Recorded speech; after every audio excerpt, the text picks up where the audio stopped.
AI in Action is brought to you by Alldus International, covering your business's staffing, consulting, and networking needs. Our host brings you the leading minds in AI, sharing their story, their success, and their advice. Focusing on fast-tracking you to the top, AI in Action cuts through the hype to help you kickstart your data science career. To listen to the latest AI in Action podcast, head over to www.alldus.com/podcast or subscribe via iTunes, Stitcher, or Google Podcasts. Welcome to the AI in Action podcast. I'm your host, Mark Kelly, Chief Customer Officer at Alldus International. Today's guest is Dennis Proppe. Dennis is the Chief AI Officer at Crossengage. Dennis, welcome to the show. Hi, thanks for having me. Dennis, tell us a little bit about your journey to now and how you got into this field. And then later, we're going to talk a little bit more about the industry. I will also talk a little bit more about, I suppose, the applications within marketing and how people can really kind of kick on in their journey to delight their customers.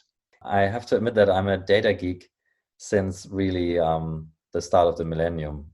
It started already in university when I had like a lesson in advanced statistics, and there was a guy in front of the class, and he told us that he could actually predict future events with using past data. This was a foreign concept to me at that time. It thrilled me then, and it still thrills me now that this is possible. So what I did when in my MBA studies, I tried to move all courses towards data and IT, which in the early 2000s was not that mainstream at all. And so I ended up graduating with majors in econometrics, marketing, and computer science, which also was not really the norm path there. I started actually working in event management after that, which is like a complete 180 on what I did before. And why did I do that? I thought I really needed to acquire some real life skills that were not connected to econometrics and computer science. And I really like traveling a lot. I traveled a lot privately. So yeah, I acquired some life skills. I realized that in the end, event management may not be my cup of tea. When I was working for a really large agency for the 2004 Olympics in Athens.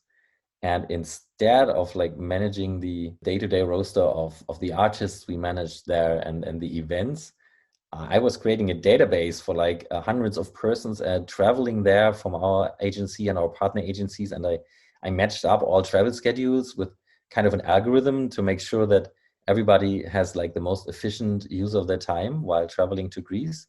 Because in that time, I don't know if you remember that, but in Athens, there was like a huge gold rush. Everything was so expensive. You had to pay like $700 for a hotel night. And then the flight costs were also outrageous. So I tried to work on that.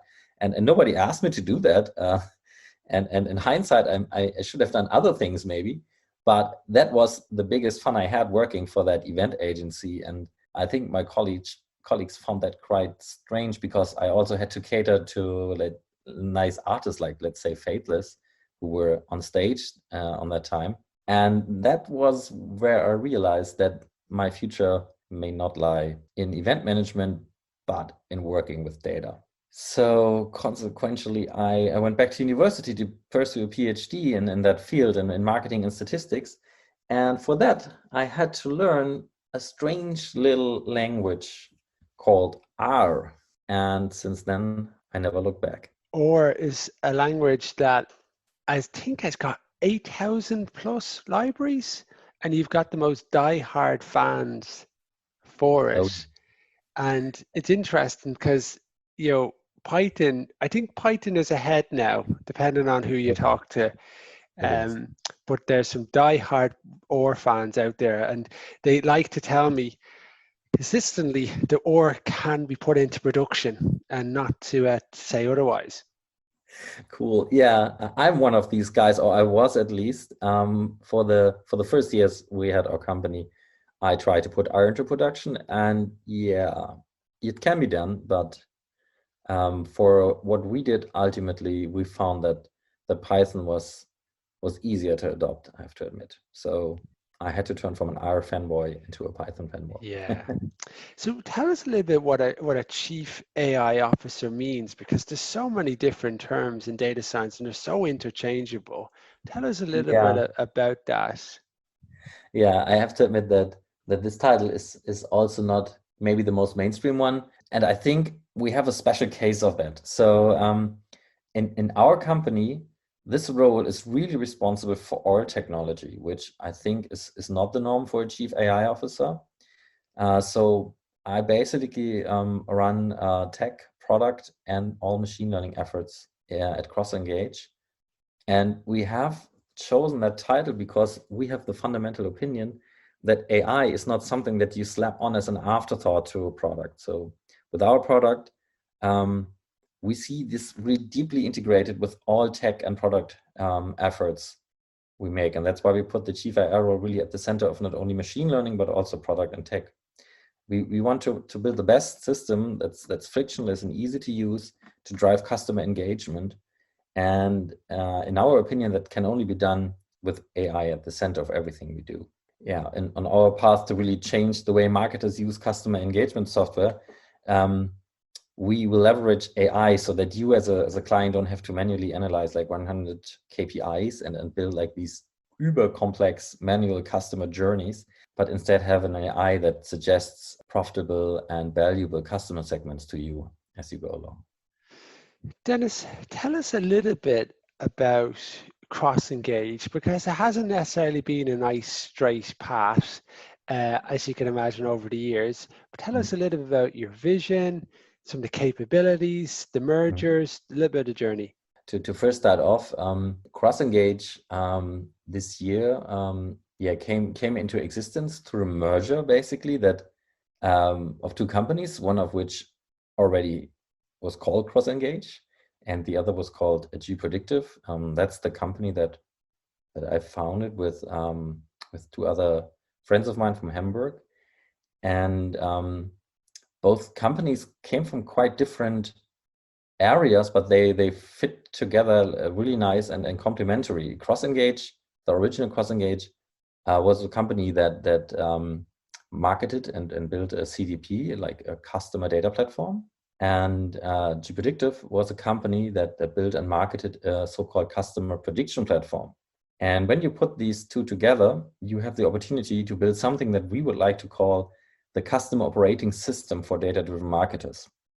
So we have these very powerful two software products at the core. The one that is a major, really easy to use data and engagement platform in which you can collect and unify all the data you have on your clients, and allows the really easy orchestrations of marketing, of campaigns and customer journeys across all possible channels you can imagine of.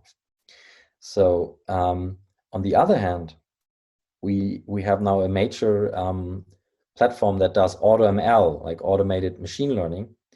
And this platform builds domain-specific machine learning models in a really automated fashion.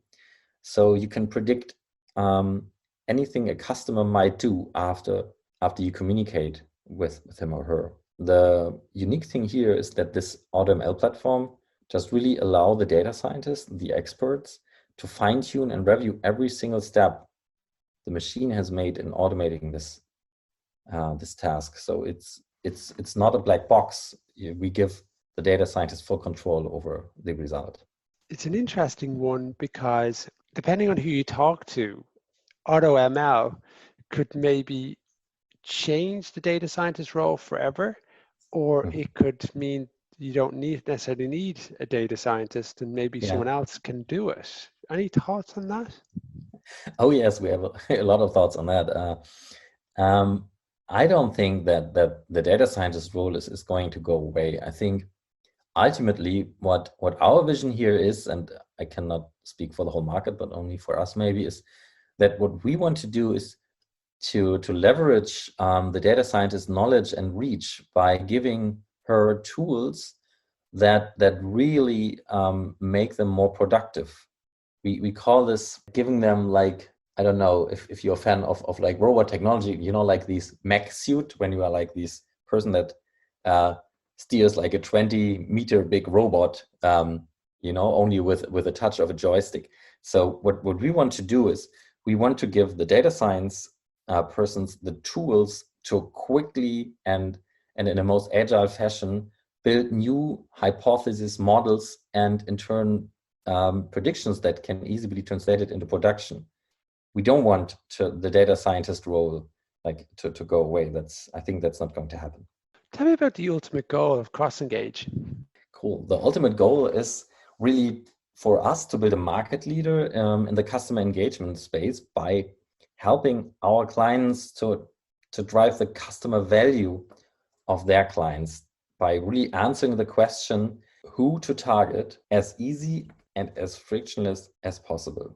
One really important goal for us in that space is to also be 100% compliant with privacy laws, because we see that's a big move. So what we are doing, we build this platform at the core to be compliant with GDPR privacy laws. And what we see is that there are a lot of countries adopt stricter privacy laws. So for example, Canada and the state of California. Also the UK will have a rule similar to the GDPR after the Brexit. So we see a huge opportunity in really building a customer engagement platform that provides value easy and frictionless, but is also compliant and respecting people's privacy. Because we think that in the future, voluntarily shared data by the customer that is shared in return for a great customer experience will be the real difference. Because involuntary sharing of data, as it is done now by third-party cookies and really elaborate tracking, will be highly regulated in the future. It is already now, but it will only continue to be more highly regulated. Tell us about some of the challenges you and the company are facing. Yeah, of course, there are obviously two things now. The one thing that maybe is special, what we are facing at the moment is doing a post-merger integration across a team of 60 people in 2 cities during a pandemic. So what we did in September, we merged 2 companies of similar size with 30 plus people in 2 offices. One office is in Hamburg, the other is in Berlin, without being able to have any big in-person meetings. So we basically did a company merger in Zoom. So that was challenging, and it's still challenging. I got to be honest here, but it's working much better than expected. Everybody is really motivated, and everybody really wants to make this vision a reality. So everybody is really like 100% behind it, but it's easier if you can like put the whole company in a nice restaurant and have a nice Christmas party where everybody has some drinks and can socialize. So we had ways to do that virtually, and that was also quite fun, I have to admit, but it's not the same as meeting up in person. Dennis, I admire you for that. That sounds such a challenging thing to do. In Texas, they say go big or go home, and you certainly have gone big in terms of looking to do that across Zoom and really manage all the different intricacies that can happen on the back of that. It probably ties in nicely to the COVID effect. Tell us a little bit about how the pandemic has influenced all you guys. Yeah. The pandemic, I mean, of course, we had many levels here. We had the struggle. I think like every company has a struggle because everybody started working from home. So we already had a nice working from home culture. So that was not the biggest struggle, but we haven't returned to the office yet. Even now in the second lockdown, of course, everybody's home. We were quite well equipped to do that, but it still was a challenge. But then we saw our clients, and our clients saw everything across the board. We have like pure play online clients who just, let's say, got along okay. Then we have a number of clients that have like high street retail stores. They really had a lot of challenges. And we also had clients, let's say like online pharmacies, which had a huge boost in the first lockdown because everybody now had to get everything online. So I think there was somebody who coined the term that you could see like 10 years of digital disruption in like 2 months and during the first lockdown and the first wave of the pandemic. And I think this person was completely right, because that's what happened. And for me, the intellectually interesting part was that we saw some patterns in our AI models after the first wave in March and April, and we had to like on the fly develop something that we call a model drift indicator that shows really how your machine learning models are affected by current events. And that was a fun exercise to do. That was a nice boost for product, because you could really see that for some clients, the predictions would really be off during the first wave. So we really worked directly with our clients and on our models and on our predictions to remedy that. And that's something that's going to stay in our product. So we will have a COVID option in our AutoML software to automatically remove periods of time that may have been affected by the pandemic. It's really interesting, Dennis. I think in China they often refer to a crisis as kind of double-edged in terms of a huge opportunity, and to have that new feature can probably add so much value to companies and for the future. They may not have actually thought about it, but so many companies have been transformed through digital transformation that are now offering services that they never would have offered before, and now have got quite a few profitable different models coming on the back of it. And it's also allowing companies now just to reevaluate what they're doing and how they're approaching it, and their time, and how they can find different types of customers, more profitable types of customers, different types of services as well. So it's a really interesting time to reimagine everything you did before coming into 2021. And it sounds like you've done a really good job of engaging with your customers to tell them this is the current status quo. How do we actually go to the next step of your vision and reality? And business is not a straightforward line. It can be messy in so many times. You're right, it is. Yeah, it for sure has not been a straight line this year, but it was still a challenging but also a fun experience to navigate these new normals. Exactly. You've been listening to the AI in Action podcast. I'm your host, Mark Kelly, Chief Customer Officer at Alldus International.